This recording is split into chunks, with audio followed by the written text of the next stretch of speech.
Hi! అందరూ బాగున్నారా? అందరూ బాగున్నారని ఆశిస్తూ మనం జూన్ 30కి వచ్చేసాం.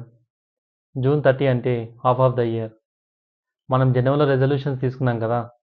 మనకొక goal setting, goal planning, career planning, year planning అని మనం జనవరిలో రెజల్యూషన్స్ తీసుకుంటాం కదా! ఆ గోల్ ఎంతవరకు వచ్చాయి? మీరు వాటి దగ్గరకొచ్చారా? లేకుంటే ఆ గోల్స్ ఎంతవరకు ఉన్నాయి? అలా ఉంటే మీరు ఆ గోల్ దగ్గర వరకు వచ్చినా, ఆ గోల్ గురించి పట్టించుకోకపోయినా ఈ పాస్ట్‌లో ఏం జరిగిందో వదిలేసేయండి. ఫ్యూచర్‌లో ఏం జరుగుతుందో మనకు సంబంధం లేనిది. అంటే మనకు సంబంధం లేనిదంటే మన చేతుల్లో లేనిది. ముందు జరిగిన దాని గురించి కానీ, ముందు జరగబోయే దాని గురించి కానీ మనం ఆలోచించి వేస్ట్. ఇప్పుడు జరగాల్సిన దాని గురించి ఆలోచించండి. ఈరోజు నుంచి మీరు గోల్ స్టార్ట్ చేయలేదా? స్టార్ట్ చేయండి. ఒక్కసారి మీ పాత జ్ఞాపకాలన్నిటిని మర్చిపోయి రీబూట్ చేసి రీస్టార్ట్ చేయండి. చేంజ్ అనేది ఒక్క డెసిషన్‌లో జరుగుతుంది. ఆ ఒక్క డెసిషన్ ఈరోజు తీసుకోండి. ప్రతిరోజు ఒక స్మాల్ స్టెప్, ప్రతిరోజు ఒక స్మాల్ హ్యాబిట్, ప్రతిరోజు ఒక మంచి మాట, ప్రతిరోజు ఒక బుక్‌లో ఒక మంచి పేపర్ మీ జీవితాన్ని మార్చగలదు. మీరు ఇంతవరకు స్టార్ట్ చేయకుంటే ఇప్పటి నుంచి స్టార్ట్ చేయండి. Step by step, day by day చిన్న చిన్న అలవాట్లతో మీ ఫ్యూచర్‌ని మార్చండి. మీరు ఏదనుకుంటున్నారో మీ జీవితంలో స్ట్రాంగ్‌గా అనుకోండి. అప్పుడు ఆ పాత్‌లో పవర్ వస్తుంది. మీకోసం, మీ ఫ్యామిలీ కోసం మనం కాలాన్ని మార్చలేం గానీ, కాలాలను మార్చగలం. జరిగిపోయిన దాన్ని మార్చలేం గానీ, జరగాల్సిన దాన్ని మన చేతుల్లో ఉంటది. మనం మార్చగలం. Try it day by day, step by step with small things. ఎప్పుడైనా ఒకటి గుర్తుపెట్టుకోండి ఫ్రెండ్స్. ఏదైనా సరే జరుగుతది. జీవితంలో ఏం జరిగినా మన మంచికే. ఎవరు ప్రాబ్లమ్స్ చేయకుండా పైకి రారు. అందుకని ప్రాబ్లమ్స్ ఉన్నాయి గదా అని జెప్పి మన గోల్‌ని మనం వదిలేస్తామా? ప్రాబ్లమ్స్ ఉన్నాయి కదా అని జెప్పి మన జీవితం మనం వదిలేస్తామా? ప్రాబ్లమ్స్ ఉన్నాయి కదా అని జెప్పి మనకిష్టమైన పని మనం చేయకుండా ఉంటామా? ప్రెజెంట్ ఎవరైతే యంగ్ ఏజ్‌లో వాళ్ళకు ఏ ప్రాబ్లమ్ వాళ్ళ గోల్ స్టార్ట్ జేసుకొని ఎలా ముందుకెళ్ళాలో తెలియక వాళ్ళ కన్‌ఫ్యూజన్ స్టేట్‌లో వాళ్ళకు లాక్ ఒకటుంటుందనమాట మైండ్‌లో. ఆ మైండ్ లాక్ అయిపోతది. ఎందుకంటే చాలా డిస్ట్రాక్షన్స్. లైఫ్‌లో మనం రోడ్డు మీదకెళ్ళినప్పటి నుంచి, ఇంట్లో నుంచి గడప దాటి బయటికెళ్ళినప్పటి నుంచి మన లైఫ్‌లో వచ్చే డిస్ట్రాక్షన్సే. డి డిస్ట్రాక్షన్స్‌లో గూడా ఎలాంటి డిస్ట్రాక్షన్స్ వస్తాయంటే, నాకు నాకు బాగా తెలుసు డిస్ట్రాక్షన్స్ ఎలా వస్తాయనేది. ఇప్పుడు మీ ముందు వేరే వాళ్ళని పొగడ్డం, మీ దగ్గర మనీ లేకుంటే, వాళ్ళ దగ్గర మనీ ఉంది గదా అని జెప్పి వాళ్ళతోనే అందరూ మాట్లాడడం. లేకుంటే మీరు అందరిలో కలుస్తున్నా మిమ్మల్ని పక్కకు జేసి చూడడం. మీరు తినే దగ్గర నుంచి పడుకునేంత వరకు ఎవరో ఒక డిస్ట్రాక్షన్ ఉంటది. నా జీవితంలో నాకు తగిలిన ప్రతి ఒక్క దెబ్బ నా మైండ్‌లో గుర్తుంటది. అలా గుర్తున్నప్పుడు మనకు మన పాత్‌లో పవరొస్తది. మనం ఏం చేయాలని క్లారిటీ వస్తది.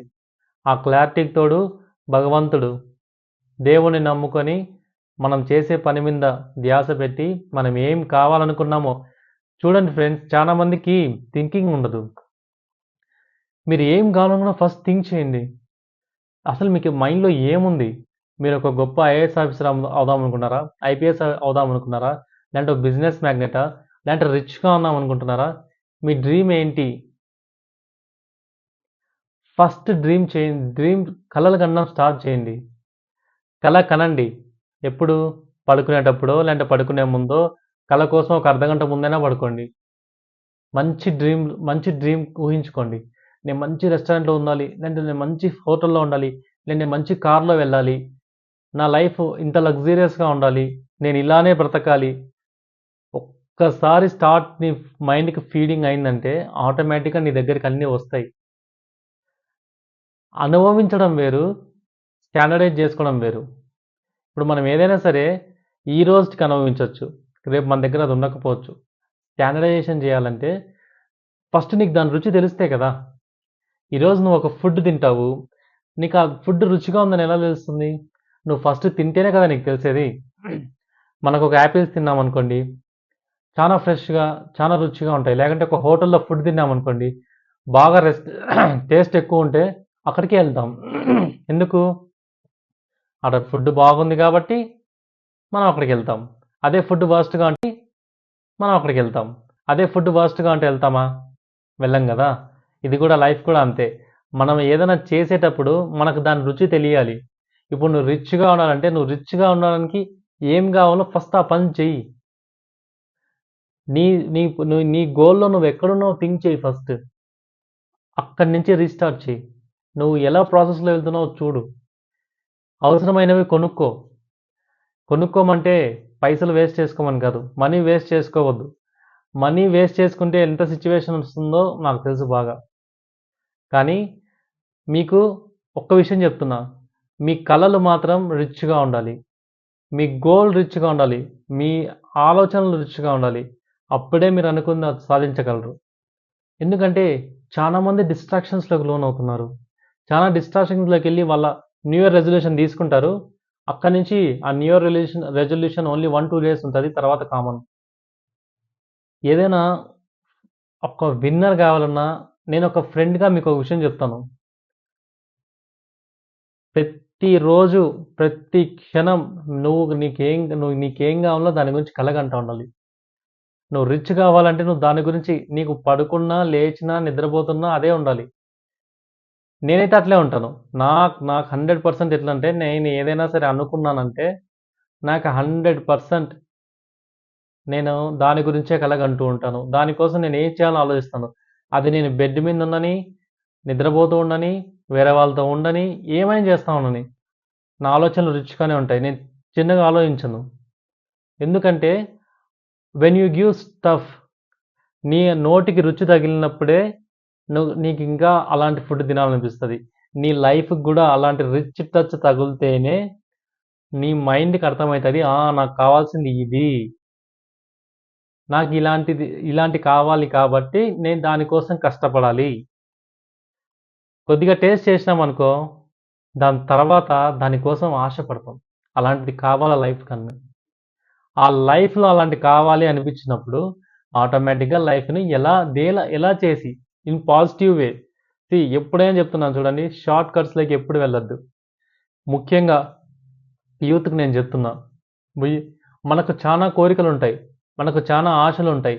కానీ షార్ట్ కట్ మనీకి ఎప్పుడు అలవాటు పడొద్దు. Betting apps first thing. Next సినిమాల మీద బెట్లేయడము. నెక్స్ట్ ఎవరో ఏదో చెప్తే అది నమ్మి డబ్బులు ఖర్చు పెట్టడము. ఏదో యాప్ చూసి దానిలో డబ్బులు పెట్టడము. ఇలాంటివి చేయకండి. మీ గోల్ పట్ల మీకెంత శ్రద్ధ ఉండాలనో మీ దగ్గర ఉండే మనీ కాపాడుకోవడానికి మీకు అంత ఉండాలి. చాలామంది ఒక చిన్న సింపుల్ లాజిక్ ఒకటుంది. చాలామంది ఏం చేస్తారంటే ఎంత తెలివైన వాళ్ళని కొంతమందుంటారంటే 500 ఇప్పుడు నీకు ఫోన్ చేసి 500 అడుగుతారు. వేరే వాళ్ళకి ఫోన్ చేసి 500 అడుగుతారు. అట్లా 10 మెంబర్స్‌ని 500 అడుగుతారు. నెలకెంతవుతది? ఆ 500 మర్చిపోవాల్సిందే నువ్వు. నువ్వు నీకు చిన్నతనం ఏం అడుగుతాంలే 500 అనుకుంటావు. వాటికది 10 500 ఈక్వల్ టు 5000. అలా మీరు మీ మనీ ఇస్తున్నారు. ఏది? నీ సుఖాన్ని వేరే వాళ్ళ కోసం నువ్వు ఇస్తున్నావు. ఇంకొకటి ఫ్రెండ్స్, మీ క్రెడిట్ కార్డ్ మీద ఎవరన్నా ఫోన్స్ తీసుకుంటామని గానీ, లేదంటే మీ మీ దగ్గరుండే మనీతో లేదంటే మీ లిమిట్స్‌తో ఇలాంటివి మేము అది కొంటాం, ఇది కొంటాం, అలా చేస్తాం, ఇలా చేస్తాం. Trust is important than friendship. మీరు ఒక వ్యక్తిని నమ్మి మీరు ఒక వ్యక్తికి ఒక మీ కార్డ్ గానీ, లేదంటే మీ దగ్గరున్న పైసలు గానీ ఇచ్చారనుకోండి, మీరు అడగడానికి మొహమాట పడతారు. వాళ్ళకది అవగాహన అయితది. అంటే అవగాహన గాదు. అలుసైతాం. అలుసైతాం. వాళ్ళ దగ్గర ఉందిలే. వాడికేంలే నేను ఇయ్యకుంటే. So, it is very important that మనం ఏదైనా చేయాలంటే మన మనీని సేవ్ జేసుకోవాలి ఫస్ట్. మన దగ్గర రూ. 10 ఉన్నీలే. చూడండి ఫ్రెండ్స్, ఫ్రెండ్స్‌తో బయటికెళ్ళినప్పుడు టీ, కాఫీలు లేకుంటే చిన్న చిన్న వాటికి ఖర్చు పెట్టండి. చిన్న చిన్న వాటికి ఖర్చు పెట్టండి గానీ, ఆ పక్కన వ్యక్తి ఏ మైండ్‌సెట్‌తో ఉన్నాడో ఆలోచించండి. నేను చాలా అనుభవంతో చెప్తున్నా. మనీ తీసుకుంటారు. ఎవరైనా సరే మనీ తీసుకుంటారు. ఆ 500 గానీ, రూ. 10 కానీ, రూ. 50 కానీ, రూ. 1000 కానీ, నువ్వొక్కడివి రూ. 1000. అలా నీలాంటోళ్ళు ఇద్దరు, ముగ్గురు అడిగారనుకో 1000, 1000 4,000. ఇంకో ఫ్యామిలీ పర్సన్సో లేకుంటే రిలేటివ్సో ఒక 3,000 అడిగారనుకోండి, ఈ 3+3+3 ఈక్వల్ ఎంత? 9,000. అప్పుడు అది నాకు లాసే కదా, నీకు గెయిన్. నేను లైఫ్లో చాలా దెబ్బతిన్నా ఫ్రెండ్స్. అంటే మనీ విషయంలో మనం ఒక మనిషిని నమ్మి వాళ్ళకు ఒక గ్యాజెట్ కొనిచ్చినా లేకుంటే వాళ్ళకి మనీ ఇచ్చినా మళ్ళీ మనం అయిపోతాం బెగ్గర్స్గా. మనం అడుక్కోవాల్సి వస్తుంది, డైలీ అడుక్కోవాల్సి వస్తుంది, ప్రతి మంత్ అడుక్కోవాల్సి వస్తుంది. ఏది వాళ్ళకి సఫిషియంట్ టైం ఇచ్చినా కూడా they are not willing to give money back. So నేను చెప్పేది ఏంటంటే మీ దగ్గర ఉండే మనీని మీరు రిజర్వ్ చేసుకోండి. ఇప్పుడు నేను నా ఫ్రెండ్ దగ్గర మనీ తీసుకుంటే నాకు గుర్తుంటుంది, ఎప్పటికైనా ఇస్తాను. ఎందుకు? వాడు నా ఫ్రెండ్. ఇప్పుడు ఎట్లా ఉంటుంది తెలుసా ఫ్రెండ్షిప్? బయట నీకు 10 సంవత్సరాల నుంచి ఫ్రెండ్షిప్ ఉండేవాడి కథ వేరు, నిన్న మొన్న పరిచయమైన కథ వేరు. ఈ నిన్న మొన్న పరిచయమైన వాళ్ళ దగ్గర నువ్వు మనీ తీసుకో అంటే చాలా కష్టం. నీకు 10 సంవత్సరాల నుంచి ఉన్న ఫ్రెండ్షిప్, నువ్వు మనీ తీసుకున్నా ఇచ్చినా ఆ కథ వేరు. ఎందుకంటే we are your friends from 10-15 years. But ఇలా మిమ్మల్ని ఏదో మీరు బాగున్నారని చెప్పి, లేదంటే మీరు రిచ్ అనుకొని మీ దగ్గరికి వచ్చి మీ చుట్టుపక్కల ఇలా 10-15,000 అట్లా మాయం చేసే ఫ్రెండ్స్ని పెట్టుకోవద్దండి. ఇలా ఇలా వేస్ట్ చేసే మనీని మీరు మీ గోల్స్ మీద పెట్టండి. ఈరోజు స్టార్ట్ చేయండి, చిన్న ఇన్వెస్ట్మెంట్ అయినా సరే చేయండి. ఇన్వెస్ట్మెంట్ ఏం చేయండి, లేదంటే ఫ్యూచర్ గోల్ గురించి ఏం ఆలోచించండి. నెక్స్ట్ ఇయర్ మీ ప్లాన్ ఏంటి? ఇయర్ ఓకే, ఒకవేళ నేను ఇయర్ లేబర్ అనుకోండి, ఇయర్ లేబర్గానే నెక్స్ట్ ఇయర్ కూడా లేబర్గానే ఉంటారా? నెక్స్ట్ స్టెప్కి వెళ్ళాలి కదా. సో ఆ నెక్స్ట్ స్టెప్ నేనైతే ఏం చేస్తాను చెప్పంటావా? నేను ఇయర్ లేబర్గా ఉన్నా, నెక్స్ట్ ఇయర్ నేను ఏం చేయాలి నాకు అదే ఉంటుంది. నా మైండ్లో నెక్స్ట్ ఇయర్ గురించి ఆలోచన ఉంటుంది, కానీ ఈ ఇయర్ కన్నా ఈ ఇయర్ నేను పడుతున్న కష్టం నెక్స్ట్ ఇయర్ పడకూడదు అనే ఆలోచన చేసుకోండి. అలా ఆలోచన చేసుకొని మీ మనీ మీరు సేవ్ చేసుకోండి. మీ డబ్బులు మీ దగ్గర పెట్టుకోండి. ఎవ్వరికి మీ క్రెడిట్ కార్డ్స్ నుంచి ఏ ఫోన్లు తీపించనక్కల, until unless they are very very trusted to you. Very very trusted. ఇప్పుడు నా దగ్గర నేను ఎవరికైనా మనీ తీసుకున్నాను అనుకోండి, నాకు గుర్తుంటుంది, నేను ఇచ్చేస్తా. నాకు వాళ్ళు రిమైండ్ చేయకపోయినా మనం తీసుకున్నామని మనకు గుర్తుంటుంది. కొంతమందికి ఎట్లా అంటే తీసుకుంటారు, అయిపోయింది, వాళ్ళ అవసరం అయిపోతే మళ్ళీ మనం కనపడం, మన మనీ కనపడదు, మనం కనిపించాం. అందుకు మనీ విషయము, మీ గోల్స్ విషయము, మీరు ఎలా ఉండాలనేది ఒక పేపర్ తీసుకొని రాయండి ఫ్రెండ్స్. ఎప్పుడైనా చెప్తున్నా కదా, మనం అయిపోయింది. ఇప్పుడు సరే, సపోజ్ మీరు ఎవరికైనా ఇచ్చి మనీ ఇచ్చో లేకుంటే ఏదైనా ఇచ్చి మోసపోయారనుకోండి, నిన్నటి వరకు అయిపోయిందా, ఈరోజు ఫ్రెష్ పేజ్ స్టార్ట్ చేయండి. స్టార్ట్ చేసి వాళ్ళకు చెప్పండి, వాళ్ళకు గుర్తుండదు. చూడండి, నేనైతే ఒక్కసారి 2-3 సార్లు అడుగుతాము, 3-4సారి ఏం చేస్తాము? వదిలేస్తాము అంతే. ఇంకా మనం ఏం చేయలేం. అలాంటి వాళ్ళని అడిగి మనకే ఇదైపోతుంది, ఏంది వీళ్ళని ఏంది అడిగేది. మనం 10 రూపాయలు తీసుకున్నా మనకు గుర్తుండాలి ఎవరి దగ్గరైనా సరే. మన జీవితంలో మనం ఎంత హానెస్టీగా ఉంటామో మన లైఫ్ అంత బాగుంటుంది. నెక్స్ట్, ఎప్పుడు ద డే ఈజ్ యువర్స్. ఇది ఛానల్ పేరు చెప్పడం కాదు, ద డే ఈజ్ యువర్స్ అనేది మిమ్మల్ని మీకు రిమైండ్ చేయడం. ఈ రోజు నుంచి స్టార్ట్ చేయండి. ఒక పెన్ను పేపర్ తీసుకోండి. మీకు అప్పులు ఉన్నాయా, లేదంటే మీకు గోల్స్ ఉన్నాయా, మీ డ్రీమ్స్ ఉన్నాయా, ఏంటి మీ నెక్స్ట్ ఇయర్ ప్లాన్ ఏంటి? ఇప్పుడు ఆల్రెడీ హాఫ్ ఇయర్ అయిపోయింది, నెక్స్ట్ ఇయర్ ఏంటి? So you should have some courage. మీకు ఒక డెసిషన్, మీ పాత్లో పవర్ ఉండాలి. నేను చాలా మందిని చూశాను, మెసేజ్ చేసి అంటే మనీ అడగడం, అప్పుడు అడిగినప్పుడు నాకు ఆలోచన అవుతుంది, ఏం మ్యాటర్ అనుకుంటే, ఇప్పుడు చాలా మంది దగ్గర వచ్చే కామన్ రీజన్స్ ఏంటంటే, మేము ఈ యాప్లో పెట్టినాం మనీ పోయింది, మేము బెట్టింగ్ కాసాం మనీ పోయింది. మనం ఎవరో తెలియని వాళ్ళు కూడా మనకు మెసేజ్, అంటే ఎప్పుడో మనం చిన్నప్పుడు మాట్లాడిన వాళ్ళు కూడా మనకు మెసేజ్ చేస్తారు. ఎందుకు? మనీ కోసం. So what I want to tell everyone, అందరికీ నేను చెప్పదలుచుకుంది ఏంటంటే, మీ మనీ మీ ఫ్రెండ్, అంటే మీ క్లోజ్ ఫ్రెండ్, మీకు సహాయం చేసేవాడు. మీరు రేపు వాడికి సహాయం చేయగలిగిన వాళ్ళకు మాత్రమే మీ మనీ షేర్ చేసుకోండి. నెక్స్ట్, మీ గోల్స్ గురించి, మీరు హాఫ్ ఆఫ్ ది ఇయర్కి వచ్చారు, ఎంతవరకు వచ్చారు? మీరు అనుకున్న గోల్ జరుగుతున్నాయా, జరగట్లేదా, ఆగిపోయినాయా? ఒకవేళ ఆగిపోయినాయి అనుకుంటే రీజన్ ఏంటి? పేపర్ తీసుకొని రాయండి. ఎన్ని డిస్ట్రాక్షన్స్ ఉన్నాయి, మీరు ఎట్లా బయటపడాలి? చూడు మనకి ఎప్పుడైనా డిస్ట్రాక్షన్స్ ఉన్నప్పుడు మన దగ్గర మనం ఉన్న ప్లేస్ నుంచి కొద్దిగా దూరం వెళ్ళడమే మంచిది.